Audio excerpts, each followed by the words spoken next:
নমস্কার বন্ধুরা, অর্পিতা স্পিরিচুয়াল চ্যানেলে আপনাদের সবাইকে স্বাগত। আশা করি আপনারা প্রত্যেকে ভালো আছেন, সুস্থ আছেন। বন্ধুরা, আজ আমি আলোচনা করব দেবী সরস্বতী কোন অপরাধের কারণে মাতা লক্ষ্মীকে অভিশাপ দিয়েছিলেন। তো চলুন শুরু করা যাক। বন্ধুরা, আমরা সব সময় শুনে এসেছি যে যেখানে সরস্বতী থাকে সেখানে লক্ষ্মী থাকে না, অর্থাৎ জ্ঞান এবং সম্পদ সচরাচর এক জায়গায় বাস করে না। কিন্তু কেন এই দুই দেবী একে অপরের থেকে দূরত্ব বজায় রাখেন? এর পিছনে রয়েছে এক প্রাচীন এবং মর্মস্পর্শী কাহিনী, যা ঘটেছিল স্বয়ং ভগবান বিষ্ণুর আবাসস্থল বৈকুণ্ঠ ধামে। তো আজকের আমরা চলুন সেই বিষয়ে সম্পূর্ণরূপে জ্ঞাত হই। আজকের বিষয়বস্তু হল, কেন দেবী সরস্বতী শান্ত স্বভাবে মাতা লক্ষ্মীকে অভিশাপ দিয়েছিলেন। সেই দিন বৈকুণ্ঠ অন্দরে ঠিক কি ঘটেছিল? কেনই বা গঙ্গা ও সরস্বতীর মধ্যে তুমুল বিবাদ শুরু হয়েছিল? এই অভিশাপের ফলে কি আজ মর্তে গঙ্গা, সরস্বতী ও তুলসী দেবীকে দেখতে পাই? চলুন পুরাণের সেই বিস্ময়কর অধ্যায়টি আজ আমরা উন্মোচন করি। পৌরাণিক কাহিনী অনুসারে এক সময় ভগবান বিষ্ণুর 3 পত্নী ছিলেন। তারা হলেন দেবী লক্ষ্মী, দেবী সরস্বতী এবং দেবী গঙ্গা। তারা 3 জনই ভগবান শ্রীহরির অত্যন্ত প্রিয় ছিলেন এবং বৈকুণ্ঠে পরম শান্তিতে বাস করতেন। কিন্তু যেখানে প্রেম থাকে সেখানে মাঝে মাঝে অভিমান এবং ঈর্ষার ছায়াও এসে পড়ে। একদিন ভগবান বিষ্ণু তার 3 পত্নীর সাথে বসেছিলেন। সেই সময় গঙ্গা দেবী বারবার শ্রীহরির দিকে সব প্রেম দৃষ্টিতে তাকাচ্ছিলেন এবং শ্রীহরিও মুচকি হাসছিলেন। এই দৃশ্য দেখে দেবী সরস্বতী অত্যন্ত ক্ষুব্ধ হয়ে ওঠেন। সরস্বতী ছিলেন জ্ঞানের দেবী, কিন্তু সেই মুহূর্তে তার মনে ঈর্ষার উদয় হলো। তিনি মনে করলেন গঙ্গা দেবী ভগবান বিষ্ণুর মনোযোগ বেশি পাওয়ার চেষ্টা করছেন। দেবী সরস্বতী তার ক্ষোভ আর চেপে রাখতে পারলেন না। তিনি গঙ্গা দেবীকে তিরস্কার করতে শুরু করলেন। তিনি বললেন, হে গঙ্গা, তুমি শ্রীহরির চরণে স্থান পেয়ে অত্যন্ত উদ্ধত হয়ে উঠেছ।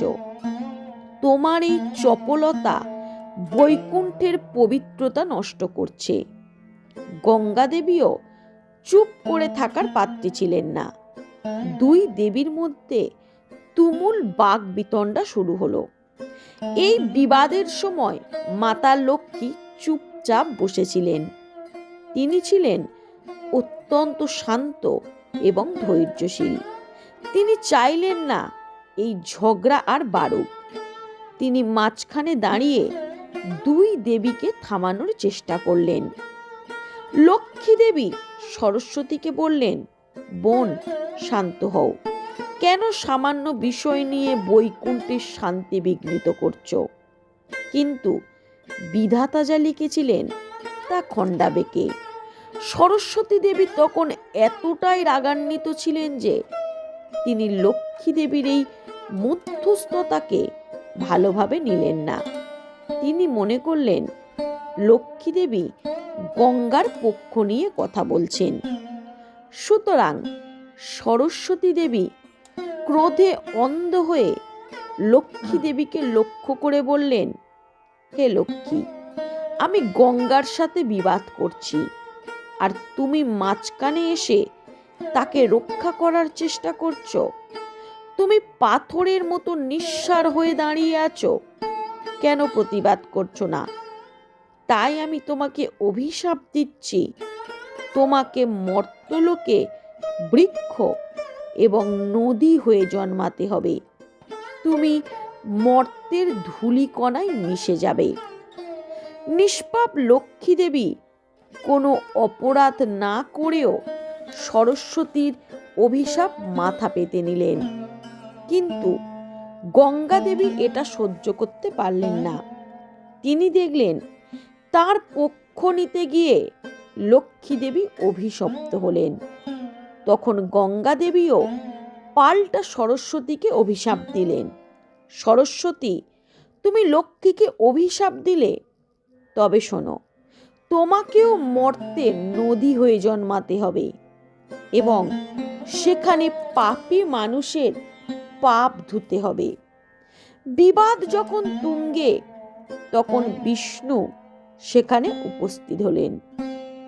তিনি সব দেখলেন এবং হাসি মুখে এই মায়াকে গ্রহণ করলেন।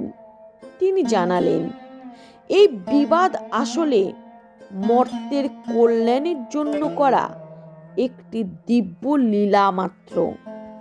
শ্রীহরি বললেন, হে দেবীগণ, শান্ত হও। তোমরা যা করেছ তা খণ্ডানো কখনোই সম্ভব নয়। সরস্বতীর অভিশাপে লক্ষ্মী মর্তে তুলসী বৃক্ষ হিসাবে জন্মাবে এবং পদ্মাবতী নদী হিসাবে প্রবাহিত হবে। গঙ্গার অভিশাপে সরস্বতী মর্তে সরস্বতী নদী হয়ে প্রবাহিত হবে। আর গঙ্গা, তুমিও অভিশপ্ত হয়েছ, তাই তোমাকেও মর্তে গিয়ে মানুষের পাপ মোচন করতে হবে। তবে শ্রীহরি লক্ষ্মীকে আশ্বস্ত করে বললেন, হে লক্ষ্মী, তুমি বৃক্ষরূপে পৃথিবীতে থাকলেও তোমার একটি অংশ সব সময় আমার হৃদয়ে থাকবে। তুলসী রূপে তুমি আমার সবচেয়ে প্রিয় হবে এবং তোমাকে ছাড়া আমার পূজা সব সময় অসম্পূর্ণ থাকবে। ভগবান বিষ্ণু এরপর এক কঠোর সিদ্ধান্ত নিলেন। তিনি জানালেন যে 3 শক্তি একত্রে থাকলে এমন বিবাদ পুনরায় ঘটতে পারে। তাই তিনি 3 শক্তিকে বিভাজন করলেন। প্রথমত, দেবী সরস্বতীকে শ্রীহরি ব্রহ্মার হাতে অর্পণ করলেন, আর সরস্বতী হলেন ব্রহ্মার বাণী ও জ্ঞানের শক্তি। দ্বিতীয়ত, দেবী গঙ্গা। গঙ্গাকে তিনি মহাদেবের জটায় স্থান দিলেন। গঙ্গা হলেন পবিত্রতার প্রতীক, যা শিবের মাধ্যমে মর্তে প্রবাহিত হবে।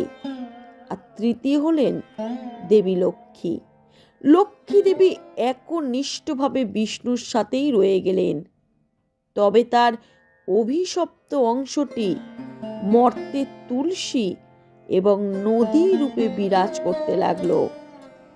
এই কাহিনী আমাদের এক বড় শিক্ষা দেয়।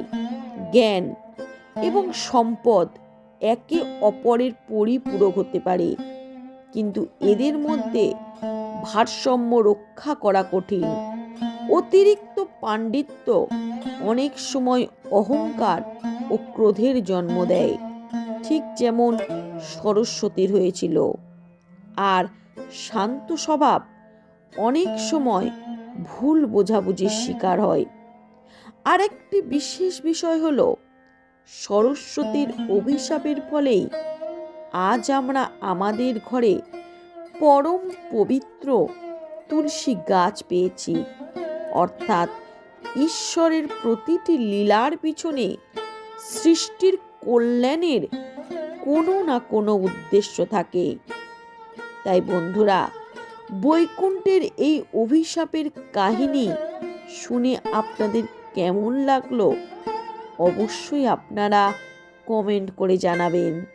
দেবী লক্ষ্মীর সেই অসীম ধৈর্য এবং ভগবান বিষ্ণুর দিব্য বিচার আজও আমাদের জীবনকে প্রভাবিত করে। তো বন্ধুরা, আজকের এই ভিডিওটি আপনাদের কেমন লাগলো, আর যদি ভালো লেগে থাকে তাহলে আপনারা অবশ্যই আমার চ্যানেলটিকে সাবস্ক্রাইব করে আমার পাশে সর্বদা যুক্ত থাকবেন। নমস্কার।